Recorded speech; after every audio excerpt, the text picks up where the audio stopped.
ইরানের সাথে যুদ্ধ এখনো পুরোপুরি থামেনি, কিন্তু এরই মধ্যে নাকি নতুন শত্রু খোঁজা শুরু করেছে ইসরায়েল।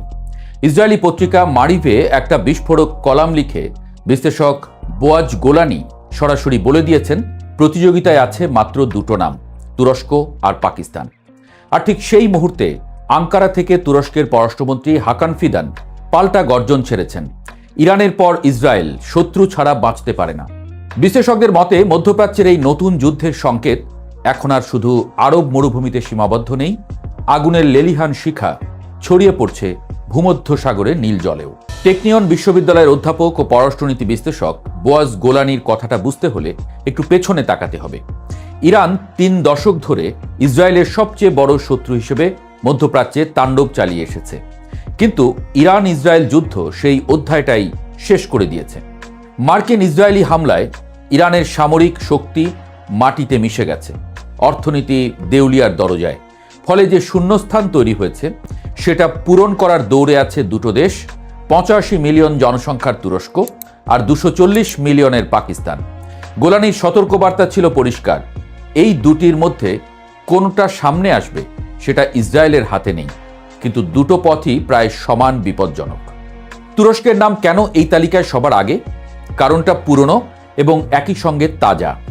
1949 সালে তুরস্কই ছিল ইসরায়েলকে স্বীকৃতি দেওয়া প্রথম মুসলিম সংখ্যাগরিষ্ঠ দেশ।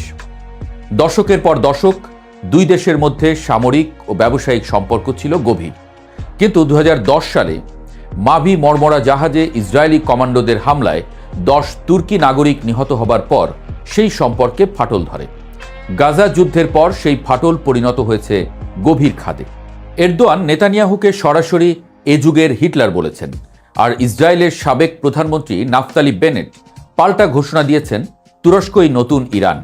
2026-এর ইরান যুদ্ধে এই দূরত্ব আরও বেড়েছে।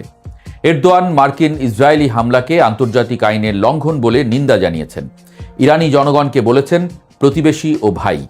ইসরায়েলের কাছে এটা আর সেফ কথার কথা নয়, এটা পক্ষ বেছে নেওয়ার সরাসরি ঘোষণা।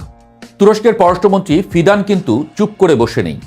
আন্তালিয়া কূটনীতি ফোরামের ফাঁকে দেওয়া একটা সাক্ষাৎকারে তিনি ইসরায়েলের পুরো কৌশলটাই খুলে বলেছেন।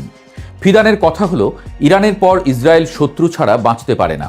শুধু নেতানিয়াহু সরকার নয়, বিরোধী দলের কিছু মহলও তুরস্ককে নতুন শত্রু বানানোর জন্য মরিয়া হয়ে উঠেছে। ফিদান আরও বলেছেন, এটা আর কোনো ব্যক্তির রাজনীতি নয়, এটা ইসরায়েলের রাষ্ট্রীয় কৌশলে পরিণত হয়েছে। তুরস্কের এই বিশ্লেষণ একদম ভুল নয়, কারণ একই সময়ে ইসরায়েলি পার্লামেন্টে গ্রিস, সাইপ্রাস এবং যুক্তরাষ্ট্রের সাংসদদের নিয়ে আলাদা বৈঠক হয়েছে। বিষয়বস্তু একটাই, তুরস্কের বাড়তে থাকা প্রভাব ঠেকাতে ভূমধ্যসাগরে জোট আরও শক্তিশালী করা। এখানেই আসে গল্পের সবচেয়ে গুরুত্বপূর্ণ অধ্যায়, নেতানিয়াহুর ষড়ভুজ জোটের ছক। নেতানিয়াহু এই বছরের শুরুতে প্রকাশ্যে বলেছিলেন ইসরায়েল, গ্রিস, সাইপ্রাস, আমেরিকাকে কেন্দ্র করে একটি আঞ্চলিক জোট দাঁড় করাতে চান তিনি। সাইপ্রাস সেই জোটের একটা গুরুত্বপূর্ণ অংশ। তুরস্কের পররাষ্ট্রমন্ত্রী ফিদান সেই জোটকেই সরাসরি চ্যালেঞ্জ ছড়েছেন। ফিদানের বক্তব্য হলো, আমরা ইসরায়েলের মতো নই। তারা মুসলিম দেশগুলোর বিরুদ্ধে গ্রিস ও সাইপ্রাসকে নিয়ে সামরিক জোট তৈরি করেছে। ন্যাটোর সদস্য হওয়া সত্ত্বেও ইসরায়েলের সাথে গ্রিস যত দূর গেছে, ইউরোপের আর কোনো দেশ অত দূর যায়নি। ফিদান আরও স্পষ্ট করে দিয়েছেন, এটা শুধু তুরস্কের সমস্যা নয়, মুখে না বললেও এই অঞ্চলের সব মুসলিম দেশই এই জোট নিয়ে গভীরভাবে চিন্তিত। ইসরায়েল যখন ভূমধ্যসাগরীয় জোট গড়ছে, ঠিক সেই সময়ে মধ্যপ্রাচ্যের অন্য প্রান্তে পাল্টা শক্তির নতুন জোট মাথা তুলছে। তুরস্ক, সৌদি আরব ও পাকিস্তানের মধ্যে একটা ত্রিভুজ প্রতিরক্ষা চুক্তির আলোচনা এখন শেষ পর্যায়ে এসে ঠেকেছে বলে ব্লুমবার্গ জানাচ্ছে। একজন সৌদি সূত্র সরাসরি সতর্ক করে দিয়েছেন, ইরান ও তুরস্কের পর ইসরায়েল আরব উপসাগরীয় দেশগুলোর দিকে নজর দিতে কতক্ষণ। রিয়াদ তাই সব দিক খোলা রেখে চলছে। সৌদি আরব তুরস্কের সামরিক প্রযুক্তি ও ড্রোন উৎপাদনে বিনিয়োগ করতে যাচ্ছে, আর পাকিস্তানের সাথে কৌশলগত প্রতিরক্ষা চুক্তি আগেই সই হয়ে গেছে। বিশ্লেষকরা এখন দুটো সমান্তরাল নিরাপত্তা কাঠামোর উত্থান দেখছেন। একদিকে ইসরায়েল, গ্রিস, সাইপ্রাস, আমেরিকার ভূমধ্যসাগরীয় জোট, অন্যদিকে তুরস্ক, সৌদি আরব, পাকিস্তানের মুসলিম নিরাপত্তা বলয়। এই দুই ব্লকের টানাটানি ভবিষ্যতে দক্ষিণ এশিয়া থেকে পূর্ব ভূমধ্যসাগর পর্যন্ত একটা বড় মেরুকরণ তৈরি করবে।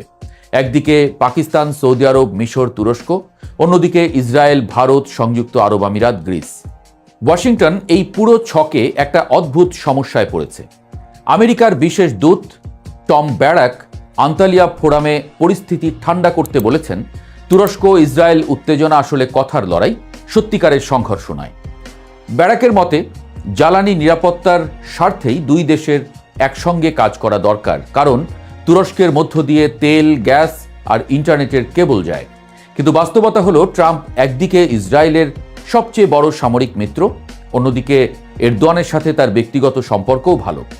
এই দুই মিত্রের মাঝখানে পড়ে আমেরিকার কূটনীতি এখন তীব্র চাপে। পাকিস্তানের প্রসঙ্গটাও কম গুরুত্বপূর্ণ নয়। গোলানির বিশ্লেষণে পাকিস্তানকে তুরস্কের প্রতিযোগী হিসেবে দেখানো হলেও বাস্তবে দুটো দেশ বিপরীত দিকে নয়, একই দিকে হাঁটছে। ইরান আমেরিকা যুদ্ধের মধ্যস্থতা করে ইসলামাবাদ আপাত দৃষ্টিতে নিরপেক্ষ মধ্যস্থতাকারী ভূমিকা নিয়েছে, কিন্তু আটলান্টিক কাউন্সিলের বিশ্লেষক মাইকেল কুগলম্যান মনে করেন পাকিস্তান আসলে নিরপেক্ষ নয়, এটা একটা সুচতুর কৌশলগত অবস্থান মাত্র। পাকিস্তানের প্রতিরক্ষা মন্ত্রী ইসরায়েলকে মানবজাতির অভিশাপ বলে যে মন্তব্য করেছেন, তা ইসরায়েলের কাছে স্পষ্ট বার্তা, ইসলামাবাদ কখনোই সত্যিকারের নিরপেক্ষ মধ্যস্থতাকারী নয়। জার্মান পত্রিকা ডি ওয়েল্ট সরাসরি প্রশ্ন তুলেছে, ইরানের পর কি ইসরায়েল তুরস্ককে আঘাত করবে? সেই প্রশ্নের উত্তর এখনও অনিশ্চিত, কিন্তু ইঙ্গিতগুলো ভয়ঙ্কর। দুই নেতার ব্যক্তিগত বিদ্বেষ এখন রাষ্ট্রীয় নীতিতে রূপ নিয়েছে। তুরস্কের আদালত নেতানিয়াহু সহ ৩৫ ইসরায়েলি কর্মকর্তার বিরুদ্ধে ১০০০ বছরের সাজার মামলা ঠুকে দিয়েছে। ইসরায়েলি কনসুলেটে হামলা, গাজা ফ্লোটিলা নিয়ে দ্বন্দ্ব, সিরিয়ায় পাল্টাপাল্টি প্রভাব বিস্তার, সবকিছুই একটা বিন্দুর দিকে এগোচ্ছে।